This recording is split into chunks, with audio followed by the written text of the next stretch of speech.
Bueno, muchísimas gracias, Belén, como siempre. Agradezco el apoyo a Sanigía por promover la educación y tratar de facilitar, ¿no?, en la práctica clínica problemas que nos tenemos que enfrentar el día a día y particularmente haciendo énfasis en las complicaciones biológicas, patologías periimplantales, en definitiva, un problema que afecta claramente a la calidad de vida, la satisfacción de nuestros pacientes, les crea cierta incertidumbre, pérdida de la confianza y donde, por supuesto, afecta a la longevidad de los implantes dentales. Estudios recientes, además, han demostrado que todo lo que venimos conociendo en el área de la medicina periodontal por aproximadamente 20-25 años en la afectación que provoca este tipo de patologías desde un carácter inflamatorio en el resto del organismo, también tiene una repercusión a nivel negativa en una serie de patologías y que, por lo tanto, en el momento en el cual tenemos que transmitirle a un paciente que hay una situación anómala, una situación la cual pues radica en un problema patológico, creo que también tiene sentido afrontarlo desde el punto de vista quizá no alarmista, pero en cierto modo que el paciente entienda que la consecuencia o la secuela no solamente afecta a la estabilidad de los tejidos o del propio implante, sino que todo es mucho más trascendental, que en el momento en el cual hay una patología tiene un modo de afección a nivel sistémico por dos vías. Una por la vía de los microorganismos, la propia invasión, la propia sepsis que provocan estos microorganismos asociados a la patología periimplantar, y la segunda, la liberación de todos estos citoquinas proinflamatorias como la interleuquina 1 beta, TNF-alfa, que en definitiva lo que se corresponden es con un mayor riesgo de padecer otras dolencias o patologías crónicas. Como bien os decía, este tipo de complicaciones, al final tenemos que buscar una manera de poderlas prevenir y tratar desde un punto de vista efectivo. He realizado conjuntamente con Sanigía la terapia 360 para pues tratar de ayudaros, para poderle proveer a los pacientes una mayor predictibilidad. Yo me voy a centrar principalmente en el código 1, el código 2 y el próximo seminario me centraré en el código 3 y el código 4, es decir, lo que viene a ser la prevención secundaria y la prevención terciaria o tratamiento de periimplantitis. Como os anunciaba, este tipo de complicaciones las englobamos dentro de unos problemas o dentro de unas situaciones anómalas, claramente cuando estamos sondando o incluso cuando estamos realizando un examen visual al paciente y ya denotamos que hay sangrado, inflamación, eritema, todos esos signos cardinales, es evidente que algo no va bien. Pueden estar ocurriendo varias condiciones, puede ser una situación maligna, puede ser una situación benigna desde un punto de vista no bacteriano, pero generalmente tenemos que tratar con patologías que vienen principalmente mediadas por bacterias que provocan inflamación, y es esta inflamación la responsable de manifestar esta sintomatología. Y lo que nos alarma a todos, ¿no?, el hecho de tomar una radiografía y que haya pérdida de hueso. Esa pérdida de hueso es cuando ya tenemos una patología irreversible, la vamos a denominar periimplantitis, pero ambas comparten unos signos, una sintomatología clínica. Podemos englobarla dentro de las patologías crónicas silenciosas y por ello a los pacientes les sorprende cuando les decimos que algo va mal. Pero lo que está claro es que generalmente va a haber un aumento en la profundidad de sondaje, que va a haber sangrado, un sangrado profuso o evidente, un sangrado que generalmente llega a la zona interproximal, y todo ello va a venir acompañado de inflamación, tumefacción, en algunas situaciones exudado en el caso de la mucositis o supuración en el caso de la periimplantitis, de lo cual hablaremos más adelante, y rara vez vamos a tener mucositis periimplantar, exceptuando vamos a tener recesión de la mucosa, exceptuando en aquellas situaciones en las cuales claramente haya mucha pérdida de soporte, haya pérdida de hueso, y en ese tipo de situaciones, debido a la magnitud de la pérdida que está ocurriendo alrededor del implante, pues finalmente se manifiestan pues este tipo de situaciones. Lo vamos a tomar como otro tipo de entidad y hablaremos más adelante respecto al diagnóstico diferencial. Por lo tanto, hay dos entidades y se corresponden muy bien a las entidades o fases que corresponden las patologías periodontales. Bien es conocido que la gingivitis es una patología que siempre va a preceder a la periodontitis y que de manera homónima la mucositis va a preceder siempre a la periimplantitis. Esto no quiere decir, por supuesto, que todos los escenarios que tienen mucositis vayan a desembocar en periimplantitis, pero evidentemente desde un punto de vista longitudinal es un factor de riesgo. Todos aquellos implantes con periimplantitis siempre han tenido un pródromo, una fase reversible de mucositis periimplantar. A propósito, es una patología que hace aproximadamente 10-15 años se concebió como una patología completamente reversible, que esta reversibilidad para conseguir un estado de salud se consigue a las 6 semanas, es decir, tarda el doble en resolver que la gingivitis alrededor de dientes. Sin embargo, ya veréis cómo actualmente la mucositis periimplantar no se resuelve de una manera tan efectiva o tan predecible. Hay algo que es digno de remarcar y es el hecho de que a pesar de que la mucositis se haya definido como una situación en la cual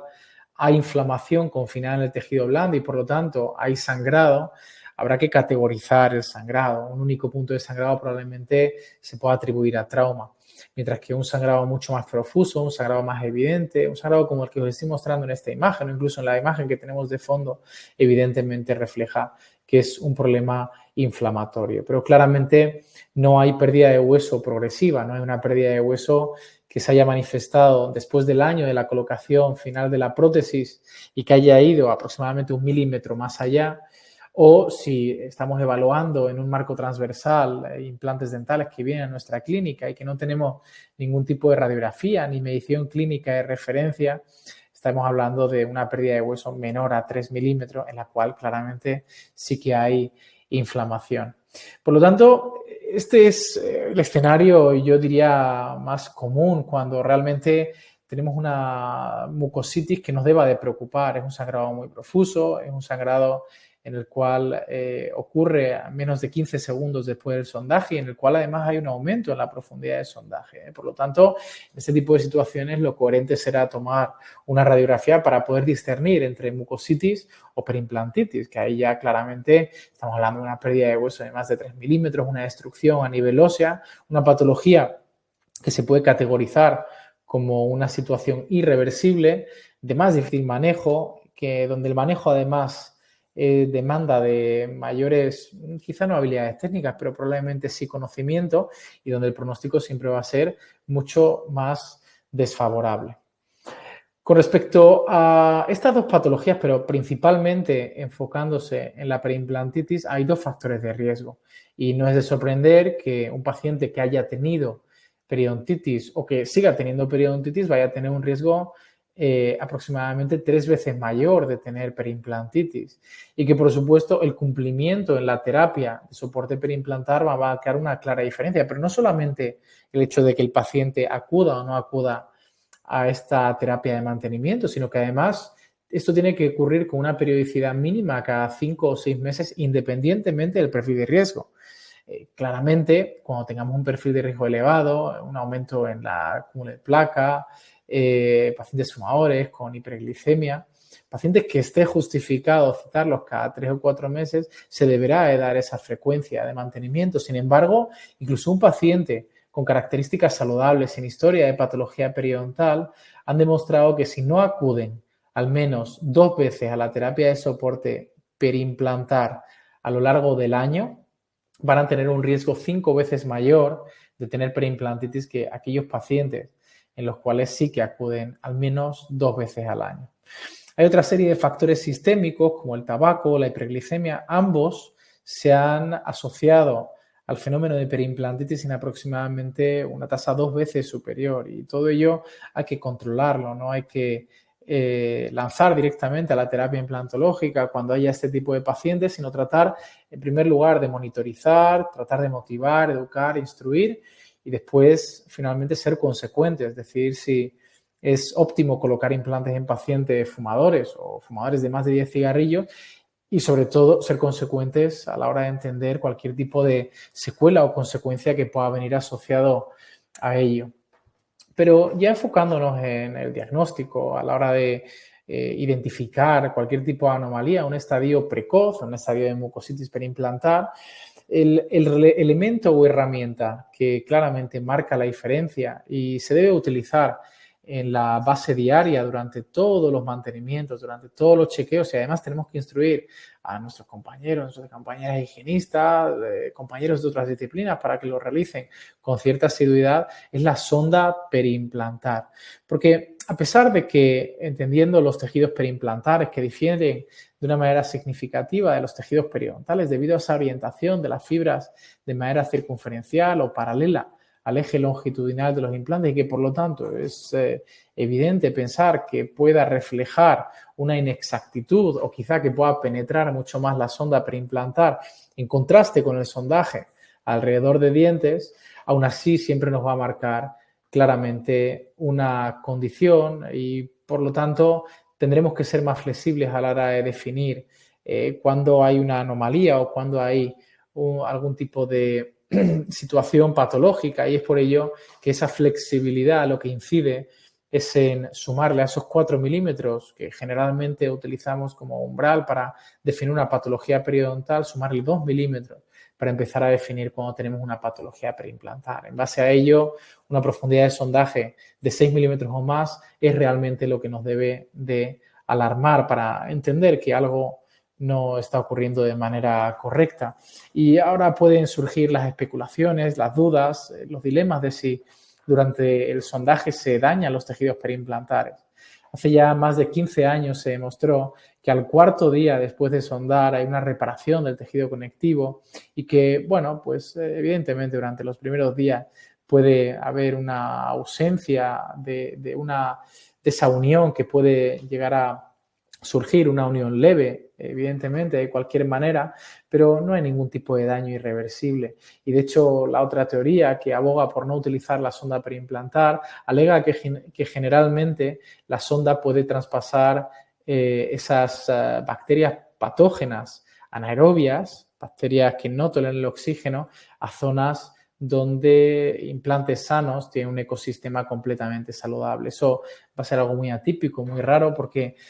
ya que las bacterias anaerobias son las que colonizan esos sulcos periodontales o periimplantares patógenos, en el momento en el cual entran en contacto con el oxígeno generalmente se van a morir. Por lo tanto, no van a tener viabilidad para provocar una colonización. Pero más allá de todo ello, es que en los implantes dentales siempre hay bacterias patógenas. El objetivo nuestro, desde el punto de vista de prevención y de tratamiento, es que ese ratio de bacterias, de colonias bacterianas patógenas siempre sea mucho menor que el de bacterias compatibles con la salud, bacterias generalmente mucho más aerobias, compatibles con el oxígeno. Hacía incidencia en algunas diapositivas anteriores al hecho de que un único punto de sondaje no debe ser elemento de alarma, mucho menos para la identificación de mucositis o periimplantitis, porque de hecho hay un estudio muy interesante de la Universidad de Washington en Seattle, donde cuando se contrasta la fuerza con la que sondan higienistas, periodoncistas o dentistas generales, todos en líneas generales vamos a sondar de 2 a 3 veces más fuerte que lo que se considera el estándar para evitar cualquier tipo de falso negativo, es decir, esos 0.2 newtons por centímetro. Y en base a ello, si yo tengo esta situación, implantes colocados hace aproximadamente 4 años, donde yo sondo y después de 15 segundos se refleja, se está manifestando un único punto de sangrado, ¿realmente me debe de alarmar o realmente, desde un punto de vista práctico, debo de desarrollar algún tipo de estrategia terapéutica para el tratamiento de esta situación? Claramente no, claramente esto probablemente se deba al trauma causado por la sonda periimplantar. A pesar de todo ello, yo recomendaría la utilización de una sonda plástica basándome en el fundamento de que las emergencias protéticas alrededor de implantes suelen ser mucho más convexas, suelen ser mucho más difíciles de superar para el sondaje vertical y en ocasiones, si queremos utilizar una sonda completamente rígida más allá del trauma reversible, nos va a reflejar un sondaje horizontal, un sondaje que quizá de nuevo esté sobreestimando la situación existente. En base también, de nuevo, al trauma que puede ejercer la propia sonda, para categorizar en la definición o en el diagnóstico de patología periimplantar y englobándonos en la mucositis periimplantar, sería interesante entender que la caracterización del propio sangrado y, por supuesto, el tiempo después del sangrado, esto es la clasificación de Nowicki y esta que os estoy presentando es la de Monbelli, nos tendríamos que alarmar cuando hay un sangrado grado 2, un sangrado profuso, un sangrado cuando ya excede y llega a la zona interproximal, que ya estaríamos hablando, un sangrado grado 3 y que generalmente se va a asociar con una profundidad de sondaje mayor a 6 milímetros. Ahí habrá que tomar una radiografía para de nuevo poder identificar si hay una situación patológica reversible, mucositis, o irreversible, periimplantitis. Y después también va a haber situaciones en las cuales, a pesar de que la profundidad de sondaje sea excesiva, hagamos análisis radiográfico y nos esté indicando implantes con unos defectos periimplantares avanzados de más del 50%, no haya sangrado. En este tipo de situaciones habrá que tratar de esclarecer cuál es el motivo por el cual no hay sangrado y en este caso en particular llegando a la conclusión de que al ser un paciente fumador desarrollan un estrechamiento de los vasos sanguíneos y es por ello que generalmente se manifiesta supuración y no sangrado, porque generalmente cuando hay sangrado enmascara en este tipo de situaciones de más del 50% de pérdida de hueso la supuración. Y este es otro parámetro bastante interesante. Rara vez es encontrado en mucositis. En mucositis generalmente se puede identificar exudado. Es un líquido mucho más transparente y está indicando el principio de un problema agudo, de una patología o de una infección aguda, que finalmente va a desembocar en lo que sí conocemos como pus o supuración. Hay un aforismo latino que dice ubi pus ibi evacua, que lo que quiere decir básicamente es que cuando hay pus es que hay un problema mucho más agudo y está tratando de evacuar a través del sulco periimplantar. En base a un estudio que realizamos y publicamos en el año 2021 en la revista americana de periodoncia, lo que observamos es que efectivamente no, desde un punto de vista dicotómico, no merece la pena entender la supuración como presente o ausente, sino que quizás se pueda caracterizar y se pueda llegar a entender que un sangrado, una supuración que ocurre inmediatamente después del sondaje puede estar reflejando una periimplantitis de un carácter moderado, del 25 al 50% de pérdida de hueso. Y cuando ya viene el paciente y hay supuración espontánea, incluso ante la palpación, generalmente va a haber una periimplantitis mucho más avanzada, con un pronóstico mucho más desfavorable. Como os anunciaba, después tenemos otras entidades. Esto es una dehiscencia bucal en el cual si hay sondaje, si se sonda y no hay un sondaje de más de 6 milímetros y si tampoco hay sangrado, habrá que sospechar por factores asociados con este tipo de situación no patológica, como es la posición del implante, como es el fenotipo del tejido blando, un fenotipo fino o un diámetro quizá excesivo o quizá la combinación de los tres. Y hay que plantearse si realmente desde el punto de vista estético compromete la satisfacción del paciente o si, como por ejemplo en esta situación, una paciente de 80 años, implantes colocados hace más de 25 años en un canino o en un premolar, interfiere con su estética. Probablemente no. Entonces no demandará de ningún tipo de tratamiento, exceptuando cuando esas espiras y esa superficie del implante sea microrrugosa y esté contribuyendo o predisponiendo al acúmulo de placa y, por lo tanto, a la inflamación continua, como puede ser en este tipo de situaciones, ¿no? Donde el pronóstico va a ser mucho más desfavorable y donde, de nuevo, aquí, en este tipo de situaciones, hay que contemplar cuáles son los factores predisponentes para que en caso de que se entienda que el pronóstico es desfavorable y que hay que empezar de cero, tratar de evitar cometer los mismos errores. Esta es una situación en la cual el implante se ha quitado, a las 6-8 semanas se ha colocado un implante y, por supuesto, dentro de la tabla ósea alveolar nos permite realizar una regeneración ósea guiada de una manera completamente predecible utilizando técnicas de menor invasión, como de nuevo es el aumento de contorno con hueso autólogo, hueso de lenta reabsorción, membrana barrera y que todo ello conduzca a una situación mucho más armónica para prevenir primariamente las patologías perimplantares. En definitiva, a lo que tenemos que optar es a salud perimplantar, a que no haya sangrado profuso, que no haya inflamación y que no haya pérdida de hueso progresiva. Y os voy a mostrar cómo lo articulamos, cómo realizamos este tipo de situaciones entendiendo el impacto que tiene el substrato de tejidos duros, el substrato de tejidos blandos, al igual que el implante y la propia posición del implante para prevenir primariamente cualquier tipo de nuevo, problema. Vamos a llamar la mucositis perimplantar o la perimplantitis como un problema en el cual siempre se puede mejorar durante la fase de planificación y, por supuesto, la identificación de si un paciente es adecuado candidato o no. Esta situación refleja dientes fracturados, en los cuales, a pesar de tener una deficiencia a nivel óseo, lo primero que hay que contemplar es que la posición de los implantes no se puede sacrificar bajo ningún concepto y que siempre habrá que colocar los implantes en base a la emergencia protética, que una vez se han colocado comienza la fase de regeneración. En este caso utilizamos el injerto Biobank, utilizando una membrana barrera para conseguir el principio de compartimentalización y al mismo tiempo para generar cierto soporte y observar aquí la estabilidad a lo largo del tiempo y la reentrada de los 4 meses, donde este biomaterial está denotando pues una fantástica predictibilidad, un buen comportamiento, una situación inicialmente que se puede llegar a contemplar como complicada, ¿no? Implantes inmediatos con deficiencia de la tabla ósea alveolar y donde, de nuevo, enfatizo en que el hecho de la posición de los implantes sea idílica y venga principalmente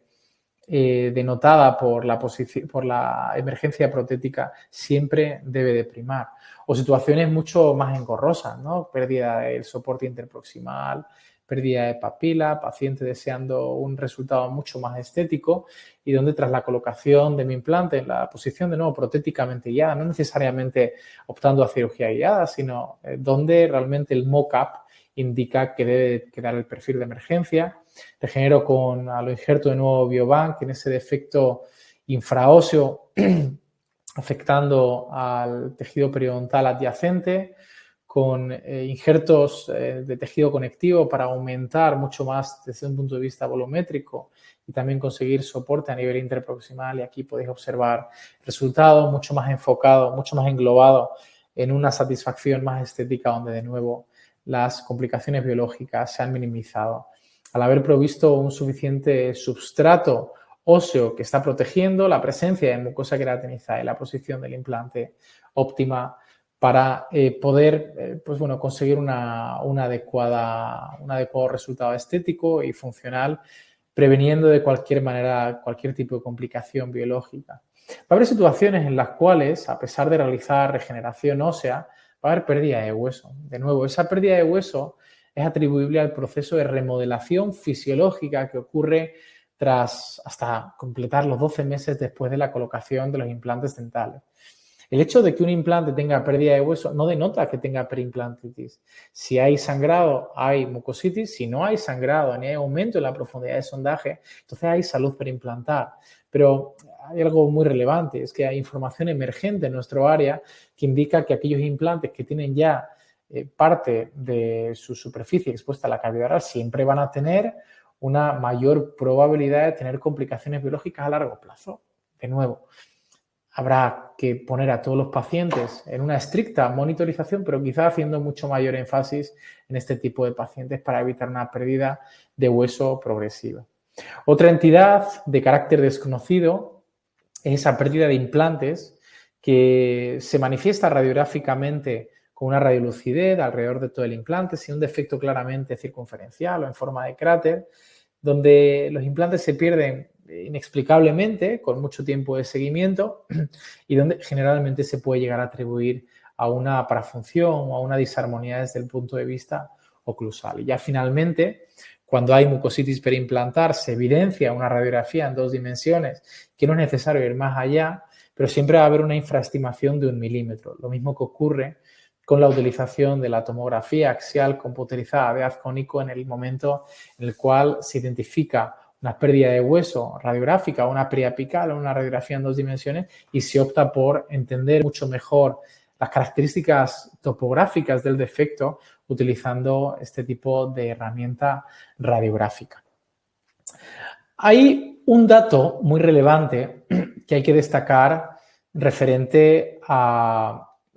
diagnóstico de mucositis y de periimplantitis, y es que ambas entidades, ambas patologías, se corresponden con patologías a sitio específico, donde a nivel de paciente siempre va a haber una prevalencia más alta que a nivel de implante. ¿Qué es lo que nos quiere decir esto? Que un paciente, por ejemplo, con 5 o 6 implantes, quizás es posible que solamente 1 o 2 de ellos tengan mucositis o tengan periimplantitis, o tengan las 2. Y claro, uno se plantea, joder, pero si es una patología inflamatoria de carácter infeccioso, ¿por qué no todos los implantes tienen periimplantitis? Y es cierto, y es razonable hacerse esa pregunta. Sin embargo, cuando tenemos una patología a sitio específico, lo que vosotros, al igual que yo, las observaciones que realizamos, es que generalmente hay una serie de factores locales que pueden ser los que están predisponiendo al acúmulo de placa y a su vez ese acúmulo de placa que sea el nicho perfecto para que las bacterias lo colonicen y que ello libere un infiltrado inflamatorio y que, bueno, pues se libere toda esta cascada inflamatoria que en un principio va a afectar solamente al colágeno del tejido blando y finalmente al colágeno del tejido duro. Y estas características, pues bueno, algunas señalan la importancia que tiene el substrato, como el hueso tan duro que conocíamos antes quizá ya no sea el óptimo para colocar implantes dentales, o por lo menos para conseguir una alta estabilidad primaria que pueda provocar una mayor pérdida de hueso desde un punto de vista fisiológico. Por supuesto, desde un punto de vista quirúrgico, la posición de los implantes en una perspectiva vestíbulo-lingual o apiocoronal, el impacto que tiene la emergencia, la accesibilidad protética y la distancia desde el margen restaurador hasta la parte más crestal del hueso durante la colocación y el tejido blando. Es fundamental porque al final cuando estamos diagnosticando mucositis periimplantar nos estamos enfocando principalmente en las características de los tejidos blandos. Y el epitelio oral ya sabéis que es un epitelio estratificado y escamoso que de acuerdo a la presencia de queratinocitos o queratina en ese tercer estrato, el estrato granulosum, se puede llegar a formar el estrato córneo, que es el más superficial, que va a dar firmeza, va a dar cierta manera de adhesión y que en definitiva va a proteger y puede explicar por qué el implante de la derecha tiene un estadio relativamente saludable, incluso sin haber sondado, pero aparentemente parece que todo está bien. Sin embargo, el implante de la izquierda acaba de ser extraído debido a una periimplantitis avanzada. Y claro, uno puede plantearse, joder, pero puede ser porque el paciente tenga una parafunción, el paciente tenga mal control de placa, pero claro, 2 implantes adyacentes uno del otro no tendría mucho sentido. Lo que realmente explica o es atribuible la pérdida del implante que estáis viendo en la parte izquierda de la diapositiva es la carencia de mucosa queratinizada. La carencia de esta mucosa en la zona vestibular ha notado tener una relevancia a la hora de mejorar la higiene oral a través de proveerle más confort al paciente, más comodidad y por lo tanto menor índice de placa. Que la ausencia de mucosa además se ha relacionado, hay una asociación directa con lo que viene a ser un vestíbulo muy superficial, un vestíbulo de menos de 4 milímetros y que al mismo tiempo desde el punto de vista inflamatorio se ha demostrado que los parámetros inmunológicos, como por ejemplo son mediadores proinflamatorios como prostaglandina E2, interleuquina 1 beta o TNF-alfa están aumentados en sitios en los cuales hay carencia de mucosa queratinizada en la mucosa en la zona vestibular de los implantes. Y quizá esto es lo que explica que después de haber realizado una mucositis inducida por ligadura en humanos, un modelo experimental para provocar mucositis y finalmente ver la resolución, que no resuelva de una manera tan fácil en aquellas situaciones en las cuales no hay suficiente banda de mucosa queratinizada. De hecho, este es un estudio que acabamos de realizar en la Universidad Internacional de Cataluña, liderado por mi buen amigo Gonzalo Blasi, donde hemos evaluado longitudinalmente qué es lo que ocurre después de darle tratamiento a implantes que manifiestan mucositis periimplantar y observar cuáles son las variables. Y lo que hemos podido ver, en primer lugar, es que la mucositis no resuelve de una manera tan predecible, que quizás a los 2 meses hay una reducción muy significativa en referencia al sangrado y por lo tanto a la prevalencia de la misma, pero generalmente recurre o persiste. Pero esta persistencia siempre va a manifestar menores parámetros inflamatorios, pero sobre todo hay un elemento que va a marcar la diferencia y es que si esta mucositis es tratada sin que haya mucosa queratinizada, va a haber generalmente una mayor persistencia o recurrencia de la mucositis. Sin embargo, cuando se trata y hay una banda de mucosa queratinizada mayor a 2 milímetros, generalmente va a resolver de una manera mucho más plausible. De hecho, hay una diferencia entre ambos grupos del 30%. Esto es algo muy llamativo. Y de hecho, la ausencia de mucosa queratinizada también es asociado con la presencia de perimplantitis y que una vez que la perimplantitis está establecida, también haya una mayor cronificación o incluso pérdida de hueso progresiva en aquellos casos en los cuales no haya mucosa queratinizada. En base a todo ello y en base también quizá al poco consenso que ha existido a lo largo de décadas referente a la importancia de la mucosa queratinizada en la protección o en la aparición de patologías perimplantares, en el año 2019 publicamos en la revista americana de periodoncia, de nuevo yo y Gonzalo Blasi, un estudio muy interesante que probablemente refleja el estado en nuestros pacientes. Y manifiesto esto porque nuestros pacientes, tanto en Latinoamérica, Norteamérica como Europa, especialmente en los países mediterráneos, son pacientes generalmente erráticos. Son pacientes que a pesar de que le digan, oye, ya ven 3 meses o te voy a dar cita dentro de 3 meses para venir al mantenimiento, a lo largo de un periodo de 3-4 años suelen fallar y suelen acudir de manera irregular, de manera mucho menos disciplinaria.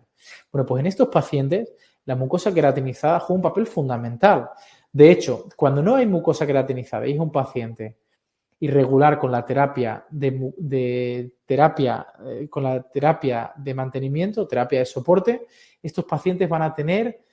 hasta 10 veces más riesgo de tener perimplantitis que aquellos pacientes que, de nuevo, no acuden de manera exhaustiva, no tienen, por lo tanto, buen control de placas, pero al menos tienen una banda de mucosa queratinizada mayor a 2 milímetros. Y esto refleja que estos últimos pacientes, solamente el 4% de ellos tengan perimplantitis, mientras que casi el 50% de los pacientes que carecen de mucosa queratinizada acaben desarrollando perimplantitis. Es decir, 1 de cada 2 en nuestros pacientes, en los pacientes en los cuales, de nuevo, hay generalmente una tendencia a un comportamiento errático en lo que refiere a la terapia de mantenimiento perimplantar. Además, la perimplantitis, ya generalmente,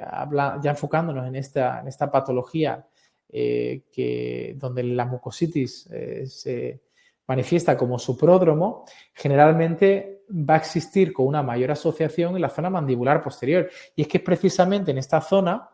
donde se van a ensamblar y probablemente ocurran de manera sinérgica un vestíbulo muy superficial con una ausencia de mucosa queratinizada. Desafortunadamente, es la zona donde vamos a tener mayor carencia de mucosa queratinizada durante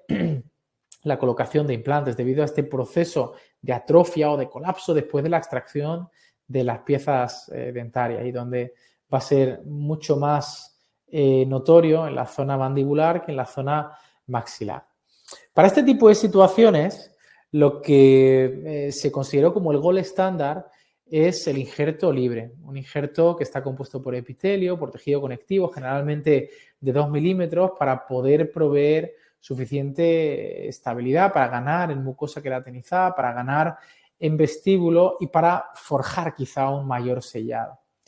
Recientemente hemos publicado un estudio entendiendo mejor los cambios dimensionales que existen después de colocar este tipo de injertos para zonas vestibulares de implantes y zonas vestibulares de dientes, todo ello englobándolo en un contexto en el cual se trataba de aumentar la mucosa queratinizada y, por supuesto, no recubrir la recesión y la descendencia de la mucosa, y lo que observamos es que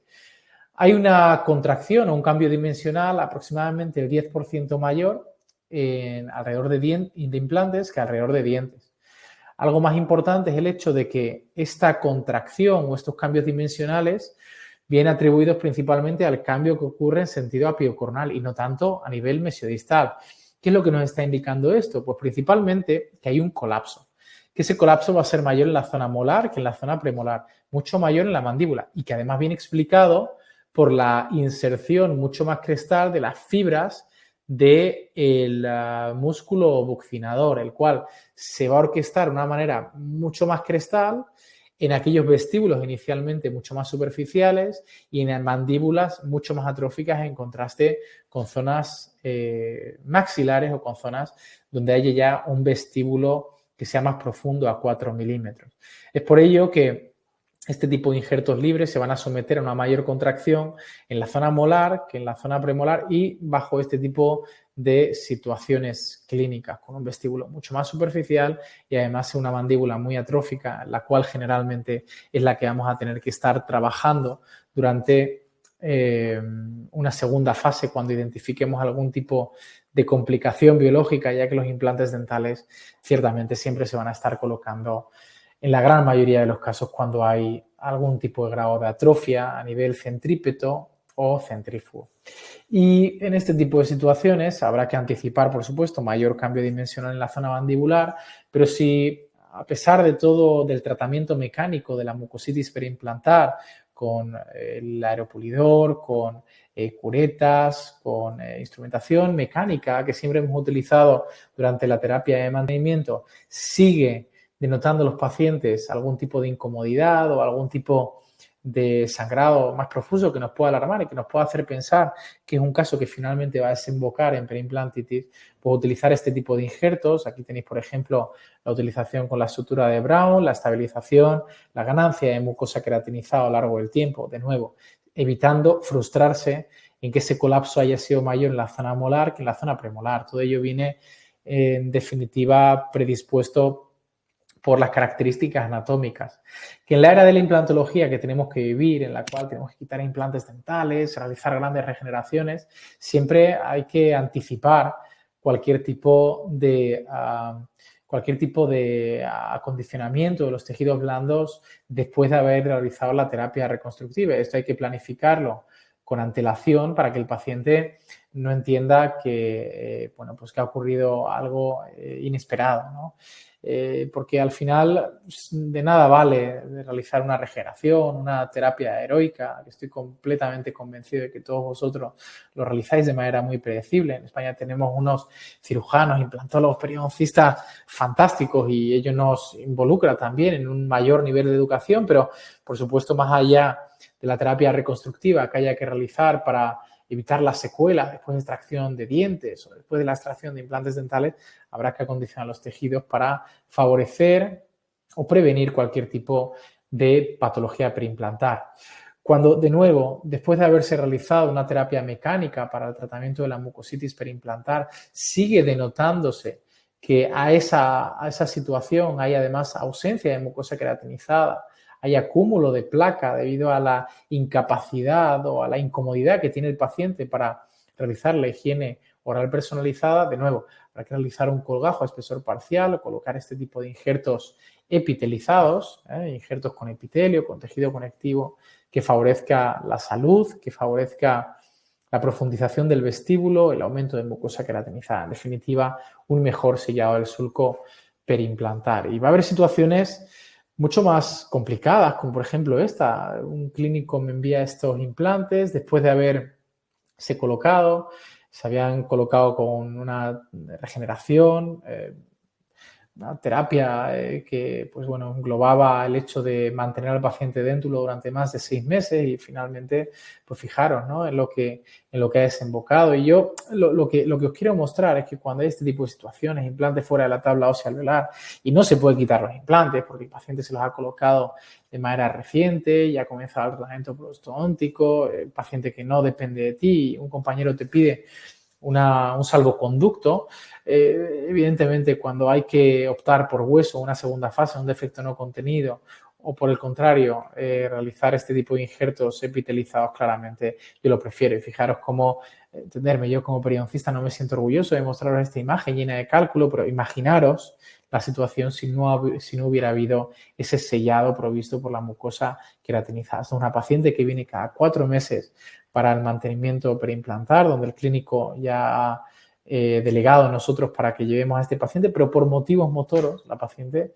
pues no puede realizar una higiene personalizada completamente exhaustiva. De nuevo, lo que os quiero mostrar es la importancia de la mucosa queratinizada en situaciones en situaciones de dificultad o quizá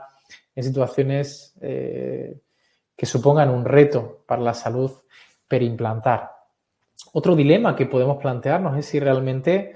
el tejido en términos de grosor, lo que denominamos como la altura del tejido conectivo supracrestal, realmente marca la diferencia. Y claro, muchas hipótesis se han arrojado en base a los hallazgos más de 10, 15 años del grosor que suponía para la prevención de esa pérdida de hueso que ocurre de manera temprana, esa remodelación fisiológica. Sin embargo, parece ser que en pacientes periodontalmente comprometidos, cuando tienen un grosor mayor a 4 o 5 milímetros, puede suponer, de hecho, un riesgo y que puede asociarse con periimplantitis. De hecho, hay un estudio muy interesante que indica que a partir de esos 4 o 5 milímetros, desde la parte más coronal del implante, cada milímetro extra va a suponer 1.5 veces mayor de tener periimplantitis. Y tiene sentido porque al final el grosor del tejido blando se va a reflejar de alguna manera en la profundidad de la bolsa periimplantar en muchas situaciones. Y por ello, el hecho de injertar tejido conectivo en la zona crestal no está avalado científicamente, pero tampoco tiene plausibilidad biológica. Otra cosa es realizar injertos de tejido conectivo en la zona vestibular para mejorar el resultado estético. Y la manera en la que los tratamos es generalmente utilizando este tipo de producto, cianocrilato quirúrgico. En ocasiones también lo complementamos con una férula de 1 milímetro aproximadamente, pero generalmente el cianocrilato quirúrgico, ya que tiene poder hemostático, suele ser suficiente para minimizar la morbilidad en la zona donante y sobre todo también para evitar cualquier tipo de sangrado que pueda venir asociado. Ya indagando más en el tratamiento de la mucositis periimplantar, hay algunos estudios, por ejemplo, que comparan el uso del aeropolidor con métodos convencionales y alrededor de implantes y no se demuestra ningún tipo de desviación o de significancia desde un punto de vista estadística en la comparación de ambos. Este estudio, por ejemplo, de hecho, lo que resalta es que la utilización de este tipo de cureta puede tener un resultado superior al de los aeropolidores. Que de hecho otro estudio en el cual mi buena amiga Rakic de la Universidad de Nantes tuvo la cortesía de permitirme participar, que el tratamiento mecánico de la mucositis solamente va a resultar de manera exitosa en aproximadamente el 30%, es decir, 1 de cada 3, y que de hecho aproximadamente el 60% de las situaciones, haya o no haya manifestación clínica, va a haber desde un punto de vista biológico un incremento de unos mediadores proinflamatorios que nos están dictando la ruptura del colágeno en el tejido blando y en el tejido duro, que lo que nos puede estar indicando es una actividad subyacente de que esa mucositis se está transformando en periimplantitis y que no necesariamente se está manifestando clínicamente. Es por ello que el tratamiento de la mucositis periimplantar, a pesar de que hace un tiempo lo hemos considerado como un tratamiento muy sencillo y donde además yo creo que tampoco hay que ser alarmante, exceptuando una serie de situaciones que os voy a mostrar a continuación, por la alta prevalencia que existe, todos los pacientes que manifiesten un sangrado mucho más profuso se tienen que someter a una terapia de mantenimiento de manera disciplinada cada X tiempo, pero, por supuesto, en situaciones en las cuales además haya un aumento en la profundidad de sondaje a más de 6 milímetros, quizá haya que utilizar pues, métodos más exclusivos o más selectos. Y es por ello por donde hace aproximadamente un año nos planteamos incorporar el láser de diodo de Woodpecker a nuestra clínica para lidiar con este tipo de situaciones en las cuales pueda haber factores locales que deban de ser controlados, evidentemente, donde la higiene personalizada debe instruirse de una manera exhaustiva, donde el paciente tiene que venir a mantenimiento, pero donde además de todas las herramientas, como la utilización del aeropulidor, como la utilización de curetas a zona específica que demande cada implante, el uso del láser tiene ciertos beneficios, puesto que nos permite mejorar el acceso para la debridación, para el curetaje en la zona submucosa. Además, puede eliminar las bacterias que vienen adheridas no solamente a la superficie del implante, al componente protético, sino también al eliminar ese tejido de granulación. Ya sabéis que hay muchas bacterias que tienen agentes que tienen la capacidad de colonizar, penetrar y, bueno, contaminar en definitiva el tejido blando del sulco, ese tejido conectivo que es mucho más permeable que el epitelio y que por lo tanto van a tener la capacidad de contaminarlo, ¿no? Y con el uso del láser, especialmente a ese setting que aparece en este láser en particular de diodo a 976 nanómetros, permite una decontaminación mucho más plausible y además esa coagulación que puede ser conseguida para que de nuevo ocurra esa reparación, esa reunión, quizá no, probablemente desde un punto de vista dogmático, la nomenclatura no sea la más precisa, pero forjar ese sellado que exista con el componente protético o con el componente del implante. Además, por supuesto, el láser también nos permite simplificar mucho en estrategias terapéuticas, como por ejemplo la realización de segundas fases, ¿no? El hecho de realizarlo de una manera mucho más sencilla, mucho más rápida, favoreciendo la hemostasis y además, de nuevo, permitiendo realizar una técnica de mínima invasión en la cual no haya que prescindir de mucosa queratinizada, sino que me permita desplazarla hacia la zona vestibular, donde ya he visto que en términos de prevención de complicaciones biológicas va a jugar un papel fundamental, pues nos facilita mucho nuestra tarea del día a día. Por lo tanto, a pesar de que debamos de seguir utilizando los aeropulidores, a pesar de que debamos de seguir utilizando instrumentos a sitio específico, puesto que en muchas situaciones puede resolver, como podéis ver, una zona con mayor presencia de mucosa queratinizada, incluso una zona con mayor carencia de mucosa queratinizada. Sin embargo, hay muchas situaciones en las cuales la situación es de una mucositis más avanzada quizá o de un carácter mucho más inflamatorio, o igual la génesis, el comienzo de la periimplantitis, donde tenemos que poner todo el conocimiento y toda la armamentística que tengamos en juego para minimizar de alguna manera la probabilidad de que esta patología finalmente se convierta en una situación completamente irreversible. Por lo tanto, después de haber realizado la utilización del aeropulidor, de nuevo, de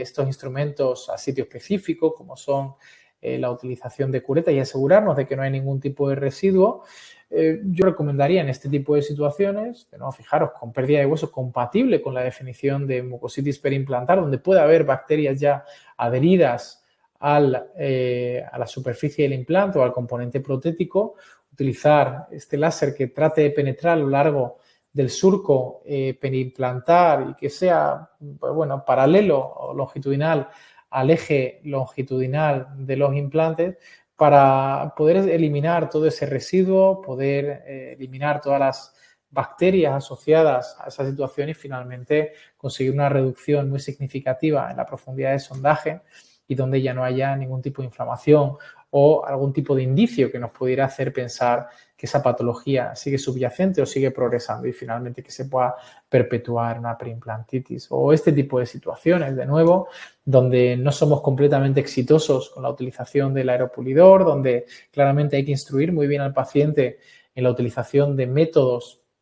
para la higiene interproximal y donde con la utilización de este tipo de láseres adyuvante a la terapia mecánica y a la utilización de aeropulidores, pues nos puede permitir de nuevo conseguir resultados muy satisfactorios a largo plazo, donde de nuevo se refleja salud periimplantar. Y el uso del láser también lo podemos utilizar en la prevención terciaria de la periimplantitis una vez que ya se ha tratado la periimplantitis, es decir, cuando esa periimplantitis se ha tratado y a lo largo del tiempo puede volver a recurrir, pues quizá porque no se realizaron las cosas de manera coherente, quizá porque no se haya obtenido una arquitectura completamente plana, porque no se haya adelgazado el tejido conectivo, como es en este caso, y recurra a lo largo del tiempo, a los 3 años, como podéis observar aquí, el uso de nuevo de este láser de diodo de Woodpecker lo que me permite es una terapia de mínima invasión, en ocasiones sin necesidad de utilizar anestesia local o en ocasiones solamente con anestesia tópica y, como podéis observar, realizar una cirugía en la cual se quiera obtener una reducción de la bolsa o un cierre completo de la bolsa, a eliminar este tejido de granulación, a eliminar parte del epitelio y, como podéis observar, siguiendo y monitorizando estos implantes, favorece la resolución y la manutención de salud periimplantar. Por lo tanto, queridos y queridas, a lo largo de los últimos 53 minutos, mi objetivo ha sido principalmente el de plantearos el hecho de que la mucositis periimplantar debe de enfocarse como un problema en muchas situaciones reversible,